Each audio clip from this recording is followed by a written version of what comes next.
गुजरात में एमआईएम का धमाका, बीजेपी से छीनी मेयर की कुर्सी।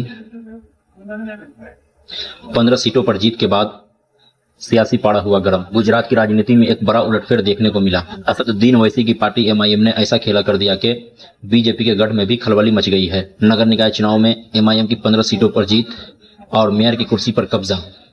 यह सिर्फ एक जीत नहीं बल्कि सियासी इतिहास है। दोस्तों, गुजरात की लोकल बॉडी चुनाव में एमआईएम ने जिस तरह से अपनी पकड़ मजबूत की है, उस तरह से लोगों में एक बेचैनी सी छा गई है। जहां एक तरफ बीजेपी मजबूत मानी जाती थी, वहीं एमआईएम ने सीधे सत्ता की कुर्सी पर धावा बोल दिया है। चुनाव के दौरान जब असदुद्दीन ओवैसी गुजरात पहुंचे तो नजारा बिल्कुल ही अलग था।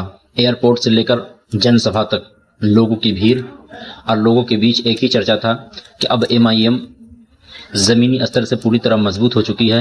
अब जमीन पर वो काम कर रही है। और कुछ लोगों का ये मानना था कि क्या अब गुजरात में तीसरी पार्टी बनकर उभरेगी एमआईएम। अब सवाल एक बड़ा ये है कि क्या अब एमआईएम सिर्फ हैदराबाद तक सीमित नहीं है, और उससे भी बड़ा सवाल यह है कि क्या गुजरात में अब आने वाले चुनाव के लिए ये एक टेलर था। इससे भी बड़ा आगे कुछ कदम हो सकता है एमआईएम का क्या, और क्या बीजेपी और कांग्रेस के बीच एमआईएम एक नई समीकरण बना रही है। गुजरात में एमआईएम की यह जीत सिर्फ एक आंकड़ा नहीं, बल्कि एमआईएम अब राष्ट्रीय राजनीति में एक अपनी अलग पकड़ और अपनी मजबूत ताकत दिखा रही है। अब आपसे सवाल है कि क्या एमआईएम आने वाले समय में एक बड़ी ताकत बन सकती है। आपकी क्या राय है, कमेंट बॉक्स में हमें जरूर बताएं। और अगर नए हैं तो चैनल को सब्सक्राइब करना बिल्कुल ना भूलें।